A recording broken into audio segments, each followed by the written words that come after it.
जय गुरुदेव जय माँ। यहाँ के जो एंकर है वो 7 मिनट लेते हैं एक आदमी को बुलाने का और स्पीकर को 5 मिनट। स्पीकर से ज्यादा एंकर बात करते हैं तो मतलब नहीं है। जो मैं आपको बताने जा रहा हूँ, एक पेपर पेन लीजिए या अपना फोन निकाल के रिकॉर्ड कर लीजिए। जहां पे पब्लिश करना चाहो वहां पे कर देना। ये बहुत काम की चीजें हैं। मंत्र बोल के ये एक सब करके मैं आपका टाइम बर्बाद नहीं करूंगा। मूल 10 इच्छाएं होती है हर मनुष्य की, इसीलिए 10 दिशाएं हमको दिखाई देती है। घोड़े को हमसे ज्यादा दिखाई देती है, इसके लिए पट्टा लगाते हैं। जो इनकी मैंने बात सुनी मेरे आने के बाद, बस उसी से मैंने अपने मन में कर लिया कि ये बताएंगे। इसीलिए 10 महाविद्या है। 10 विद्या के अंदर सब हो जाता है। सबसे पहली जरूरत जो है, कोई भी युग हो, सतयुग कलयुग, धन है। क्योंकि लक्ष्मी सर्व सिद्धि संपन्न। धन के लिए ज्योतिष और तंत्र को मिला के एक बात कह रहा हूं, अवश्य याद रखिए। कोई भी ज्योतिष हो, वैदिक हो, तांत्रिक हो, लाल किताब हो, फला किताब, ढिकना किताब, उसको पता है कि चंद्रमा कमजोर हो तो कोई भी आपका धन योग सिद्ध नहीं होता है। चंद्रमा को ठीक करने के लिए पूर्णिमा की शाम को, क्योंकि समय भी इन्होंने बताया तो उसका भी मुझे ख्याल रखना है, रिस्पेक्ट रखना है। पूर्णिमा की शाम को, लेकिन उस पूर्णिमा को ग्रहण नहीं होना चाहिए। अभी एक के पीछे एक 3 ग्रहण आ रहे।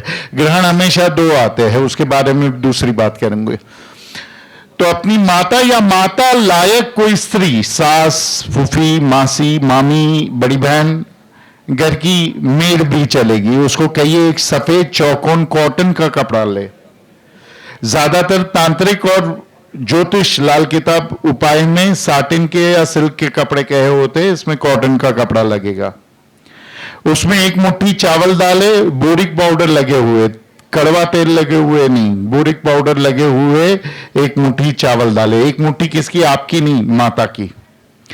और एक चौकोन चांदी का सिक्का डाले। गुजरात में हम बैठे हैं, गुजराती मारवाड़ी उसे लगड़ी कहते हैं।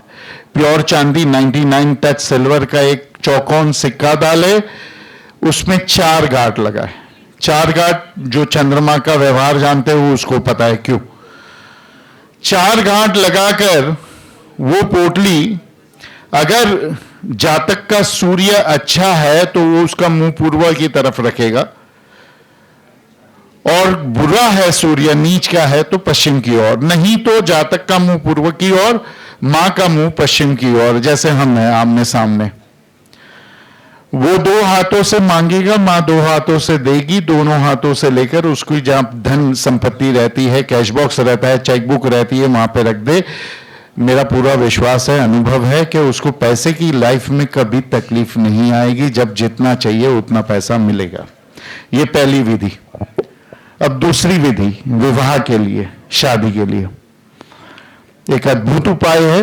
लाल किताब और काली किताब में दोनों में मेंशन्ड है, परंतु बहुत ही अभद्र है। लेकिन उससे आपका शादी विवाह वगैरह हो ही जाता है। परंतु इस मंच से मैं बोल नहीं पाऊंगा कि वो उपाय क्या है।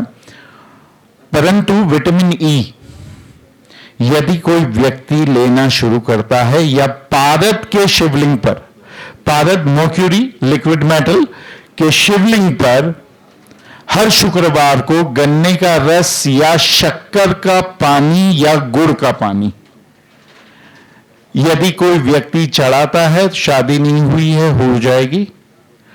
और पति पत्नी में अनबन है तो ठीक हो जाएगा। परंतु ऐसे व्यक्ति को यह उपाय देना नहीं है जिसके लिए शादी तोड़ना ही सही है। शादी का ही दूसरा उपाय 5 मिनट या 10 मिनट में जितना हो सके उतना मैं आपको बता दूंगा। शादी का ही दूसरा उपाय, अगर कुंडली में शादी टूटने का योग है, तो आजकल के बच्चे मानते नहीं, घट विवाह, कुंभ विवाह, पेड़ से विवाह करने में। तो यदि शादी टूटने का योग है तो अक्षय तृतीया को अगर भांगी तिथि ना हो, उस दिन शादी करवाए और जितनी शादी के योग है, जैसे कि केतु सप्तम भाव में है तो त्रिपत्नी योग बनता है या त्रिपति योग बनता है, 3 बार शादी टूटेगी और चौथी सिद्ध रहेगी, चौथी टिकी रहेगी। शनि हो तो 7 बार हो सकता है, सूर्य हो, चंद्रमा तो भी शादी टूट सकती है, गुरु हो और पित्तल की मूर्ति की पूजा करते हो तो डिले हो सकती है। तो ऐसे व्यक्ति को जितनी बार शादी टूटने वाली है, या 7 बार, 8 बार बोल दो, एक बार ज्यादा, 8 साल तक अक्षय तृतीया जब भी आए तभी पति पत्नी भगवान के पास दिया या कैंडल लगाए, अग्नि की साक्षी हो जाएगी, एक दूसरे को फूल की माला पहना दे। विदेश में अगर रहते हैं तो अंगूठी एक्सचेंज कर ले, रिंग फिंगर की। इसको गंधर्व विवाह कहते हैं हमारे शास्त्र में, जो शकुंतला ने किया था। तो इस प्रकार से भी शादी टिक सकती है, और अक्षय तृतीया को शादी हुई तो टूटेगी नहीं। पहली शादी अगर अक्षय तृतीया को ना हो पाई तो घर में भगवान के पास दिया करके जितने साल हो सके उतने साल ये उपाय करना है। तीसरा उपाय सम्मान प्राप्ति के लिए, यश प्राप्ति के लिए, कोर्ट कचहरी पॉलिटिक्स में विजय प्राप्ति के लिए। बहुत ही अच्छी बात हमारे भाई ने हमको याद दिलाई सूर्य नमस्कार की। सूर्य में मिर्ची का पाउडर, मिर्ची के बीज, जासवंत का फूल, कुमकुम, रक्त चंदन, चंदन, खुशबू डाल के आप सूर्य को अर्घ्य दो। ये सब नाटक करने की इस जमाने में ना किसी के पास हिम्मत है ना टाइम है। आप अपने घर से डालो तो अपना बंगला नहीं है, हम सब बिल्डिंग में रहते हैं, नीचे वाले के घर पे पानी जाएगा, वो चिल्लाने आएगा। ये इसके लिए होता था कि इसका साइंटिफिक रीजन ये है कि सूर्य के सीधे सीधे दर्शन किए तो आपकी आंखें खराब होगी अल्ट्रावायलेट रेस की वजह से, तो इसको अल्कलाइन वाटर बनाते थे। उस पानी के पर्दे में से सूर्य के दर्शन करते थे। अभी तो सब पानी डालते हैं, नीचे देखते हैं सूर्याय नमः, उसका भी लाभ नहीं। आजकल जो हमारे सनग्लासेस होते हैं और नंबर वाले चश्मे होते हैं वो सारे यूवी प्रोटेक्टेड होते हैं।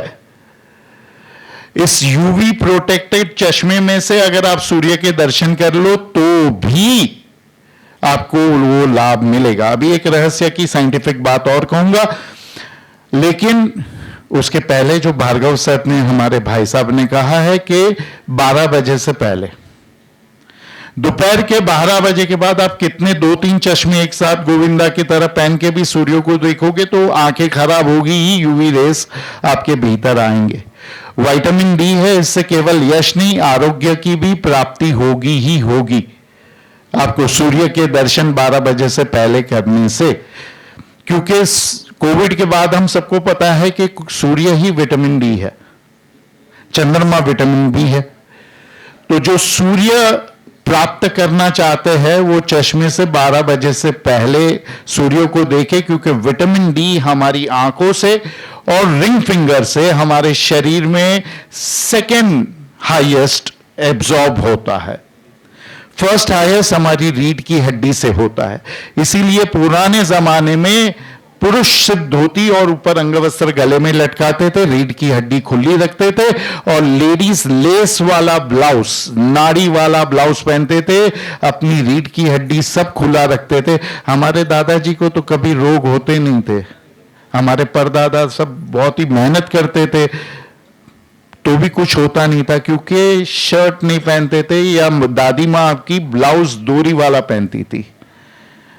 जब भी मौका मिले, आजकल अलग फैशन निकली है कि रात को सब लोग ब्लैकलेस पहनते हैं, औरतें रात को पार्टी है ब्लैकलेस, अरे दिन में पार्टी हो तब ब्लैकलेस पहन के आओ। रात को कौन सा सूर्य निकल रहा है आपकी स्पाइन से, आपको कौन सा यश, कौन सी दवाई, कौन सा विटामिन डी, कौन सा विक्ट्री, विजय प्राप्त हो जाएगी।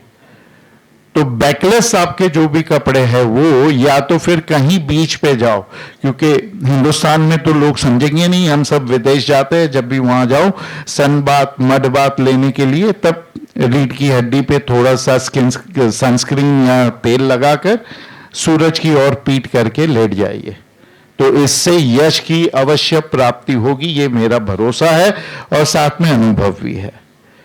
जितना सूर्य की शक्ति आपके भीतर होगी उतना आपको यश प्राप्त होगा, विजय प्राप्त होगी, निर्भयता और आरोग्य भी।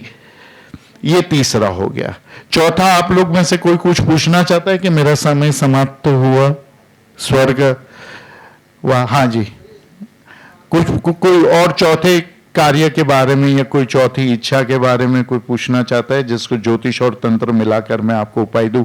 हाँ, मृत्यु से बचने का उपाय। सोमवार को हर महीने की जो शिवरात्रि आती है उसमें, या फिर हर महीने में जो प्रदोष आता है, अमावस्या, पूर्णिमा या श्रावण के किसी भी दिन ये उपाय कर सकते हैं। बहुत ही अद्भुत है। दही लेना है, लगभग 2-2.5 किलो दही में हो जाएगा। उसके अंदर खीरा, ककड़ी को पीस कर डालना है, सफेद तिल, पीली सरसों और जीरा, ये सब डाल के एक रायता बना लेना है, फेंट लेना है। फिर कोई भी शिव जी के मंदिर में जहां पे काले रंग का शिवलिंग हो, काले रंग का पोकल शिवलिंग और अंगूठे से बड़ा शिवलिंग अपने घर पे नहीं रख सकते। ये शिव पुराण और लिंग पुराण दोनों में लिखा है, पढ़ लेना अगर भरोसा ना हो तो पोकल शिवलिंग जो है वो घर पे नहीं रखना चाहिए, काला भी नहीं। और अगर घर पे काला शिवलिंग भी हो तो ये घर पे कार्य करोगे तो उस व्यक्ति के बदले में उस घर में कोई और मर जाएगा। तो केवल और केवल जिस मंदिर में काला शिवलिंग हो, क्योंकि उसका जो ऊपर डोम रहता है और नंदी रहता है, वो नेगेटिविटी को पॉजिटिविटी में कन्वर्ट करता है, वहां पे कोई नहीं मरेगा। वहां पे जाके इस रायते को ले जाकर 2.5 किलो दही वाले शिवलिंग पे 1-1 चम्मच चढ़ाना है। पहले पानी से शिवलिंग को धो लो और फिर 1-1 चम्मच शिवलिंग पे चढ़ाओ। ओम नमः शिवाय ओम का जप करते हुए, या महामृत्युंजय का जप करते हुए, या नेत्र तंत्र के महासंजीवनी मंत्र या वैदिक महासंजीवनी मंत्र का जप करते रहे हुए। उत्तम तो है वैदिक महासंजीवनी मंत्र। सेकंड उत्तम है नेत्र तंत्र का महासंजीवनी मंत्र। वो दीक्षा के बगैर ऐसे उच्चारण नहीं होता है, इस वजह से अभी नहीं कर सकता मैं। तो इससे अभिषेक करने से मैंने 100 में से 99 बार ऐसा देखा है कि जातक की जान बच जाती है, चाहे अकाल मृत्यु हो या कालिक मृत्यु हो। ये 100% है। दूसरा ये उपाय है,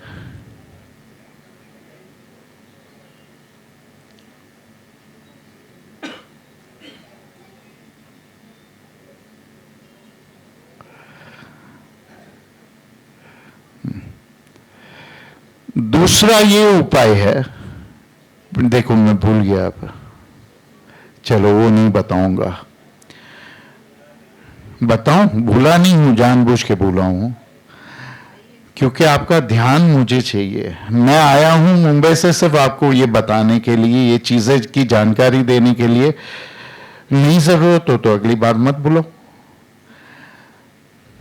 कपड़े पहनते हुए एक महामंत्र है जिसका मैं 3 बार उच्चारण करूंगा, वो आपको मिल जाएगा।